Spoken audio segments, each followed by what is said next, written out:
A paz do Senhor, irmãos. Gostaria de compartilhar com vocês essa palavra em 1 Pedro, o capítulo 4, versículo 12, a partir do 12, que diz: Amados, não estranheis a ardente prova que vem sobre vós para vos tentar, como se coisa estranha vos acontecesse, mas alegrai-vos no fato de sermos participantes das aflições de Cristo, para que também na revelação da sua glória vos regozijeis. Deus, ele é glorificado, né? Através das nossas aflições. A palavra do Senhor, em Salmo 34, ela nos fala que muitas são as aflições do justo, mas o Senhor nos livra de todas. 34, versículo 19. Ainda está falando, ele guarda todos os nossos ossos, sem nenhum deles se quebrar. O que ele quer dizer com isso?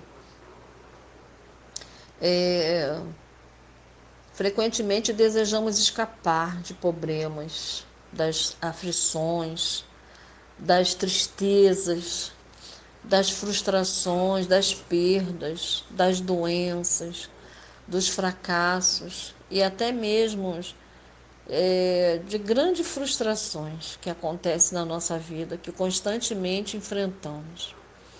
Enfrentamos no relacionamento a dois, enfrentamos no nosso ciclo meio social, na sociedade. E Deus, ele promete estar perto daquele que tem um coração quebrantado e ser a nossa fonte de poder. Ele nos promete isso no Salmo 34, versículo 19. Ser a nossa fonte de poder e a nossa fonte de coragem e de sabedoria, se nós tivermos um coração quebrantado. Porque o coração quebrantado, ele mexe com Deus, ele move a mão de Deus. E ele nos ajuda nos nossos problemas, com nossas tristezas, perdas, doenças, fracassos. Às vezes, ele escolhe livrar-nos de problemas, de nossos problemas. Quando estes acontecem, surgem, não devemos nos sentir frustrados em relação a Deus.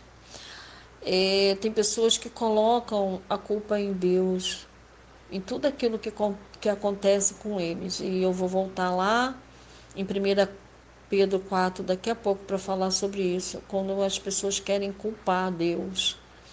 E a culpa nunca está em Deus, está em nós, porque nós pecamos, fazemos as nossas escolhas erradas, né? E devemos admitir que nós precisamos da ajuda de Deus. E Ele sempre está ao nosso lado. Ele sempre está. O salmista, quando ele disse, é Ele que guarda todos os seus ossos, sem nenhum deles se quebrar. Esta é uma profecia a respeito da crucificação de Cristo. Embora fosse um costume dos romanos quebrar as pernas das vítimas para acelerar suas mortes, nenhum dos ossos de Jesus foi quebrado.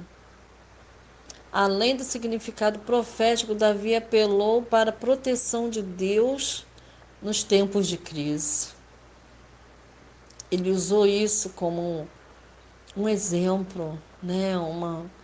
Como é que a gente pode dizer? Ele usou isso como um exemplo para nós. Nenhum osso vai ser quebrado, nenhum, porque Ele que guarda todos os nossos ossos. Muitas são as aflições, mas o Senhor está conosco. Ele está conosco. Não importa o momento, Ele está conosco. E voltando para 1 Pedro 4, Ele está falando aqui também sobre as aflições, né? Mas ele diz, mas alegrai-vos no fato de ser participante das aflições de Cristo, para que também na revelação da sua glória se regozije, se alegre. Pedro menciona novamente palavras de Jesus: bem-aventurados sois vós, quando vos injuriares, perseguidos, mentindo, disserem todo o mal contra vós por minha causa, somos bem-aventurados. E essa palavra vituperados, no versículo 14, que diz: se pelo nome de Cristo sois vituperados, bem-aventurados sois, porque sobre vós repousa o Espírito da glória de Deus. Aleluia. Se pelo nome de Cristo sois vituperados. Vituperado significa caluniado, criticado, censurado, repreendido. Se você tem sido caluniada, criticada, repreendida, censurado, não se preocupe. Bem-aventurados sois, porque sobre vós repousa o Espírito da glória de Deus. Aleluia. Às vezes você sofre uma calúnia, uma defamação, uma crítica.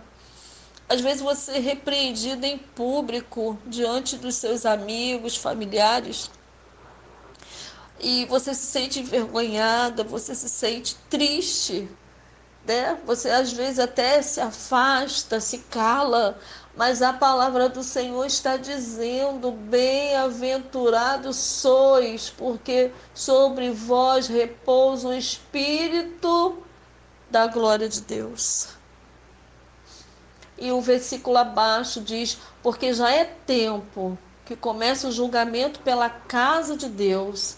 E se primeiro começa por nós, é por nós, porque será o fim daqueles que são desobedientes ao Evangelho de Deus.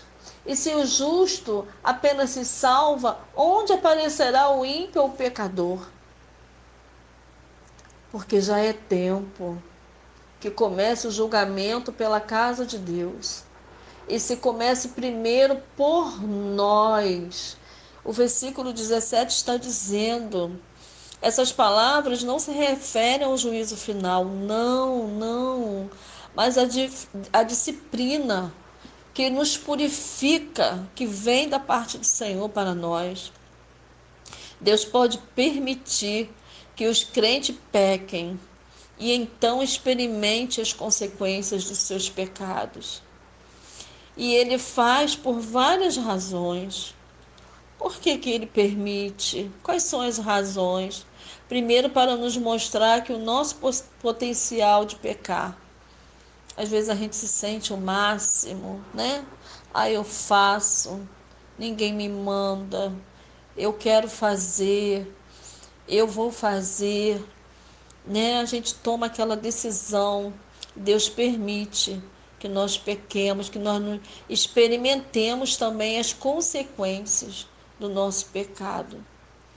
Ele o faz porque é necessário para nos mostrar o nosso potencial, para a gente olhar para dentro de nós e ver o nosso eu, a nossa prepotência. Ele também faz para nos encorajar a nos afastar do pecado, porque nós dependemos de Deus. Quando nós pecamos, pegamos maturidades, experiência e aprendemos a depender mais de Deus, porque aprendemos com os nossos pecados, aprendemos com os nossos erros, aprendemos com as consequências dos nossos pecados e aprendemos a nos afastar, a nos calar, a nos posicionar diante da calúnia, da difamação, da crítica, da repreensão. E também o nosso pecado, as nossas falhas, ela também nos prepara para enfrentarmos outras tentações que virão ainda mais forte no futuro. Nós não sabemos que vem, mais para frente. Às vezes reclamamos do hoje. Ah, estou sendo caluniada. Ah, estou sendo criticada, repreendida. E Deus permite para nós aprendermos, para ficarmos mais fortes no futuro. Porque Ele sabe que vai vir coisa pior. E nós precisamos ser maduros. Nós precisamos ser maduros. E também serve para nos ajudarmos a mantermos fiéis e para confiar mais no Senhor. Quanto mais os incrédulos. Se os justos são apenas salvos somente pela misericórdia de Deus, qual é a chance daqueles que rejeitam a Cristo? Aqueles que são incrédulos. Que nós possamos crer mais, que nós possamos deixar de ser incrédulos, acreditar mais, confiar mais no Senhor, depender mais do Senhor, porque Deus ele tem nos ensinado com os nossos erros. Essa palavra vituperados ficou no meu coração. Vituperados, caluniado, criticado, repreendido. E somos bem-aventurados porque aprendemos com nossos erros, porque sobre nós repousa o Espírito da glória de Deus, o Espírito da verdade.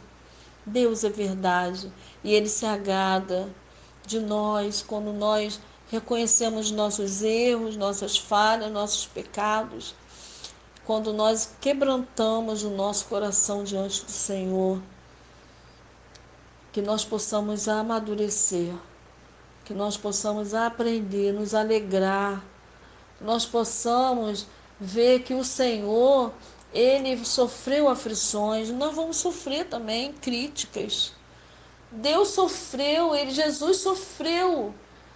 Aí Ele está dizendo, mas alegrai-vos no fato de ser participante das aflições de Cristo, para que também na revelação da sua glória vos regozijeis e alegreis pelas suas aflições, porque Jesus também foi afligido.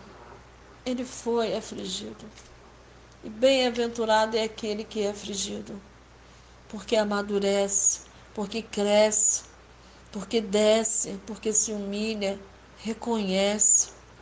Que o Senhor possa nos abençoar nessa noite. Que Deus possa nos capacitar. Não somos livres de nada, porque já é tempo. É tempo. É tempo e começa por nós. No versículo 17 está dizendo, começa por nós. Às vezes pregamos para o outro, falamos para o outro, nos direcionamos a palavra para o outro. Mas a palavra do Senhor, ela corta primeiro para nós, né? Primeiro Ele corta para nós, Ele administra em nós, Ele nos purifica e nos limpa, e Ele nos alegra quando temos um coração quebrantado. Que o Senhor possa nos abençoar, em nome de Jesus.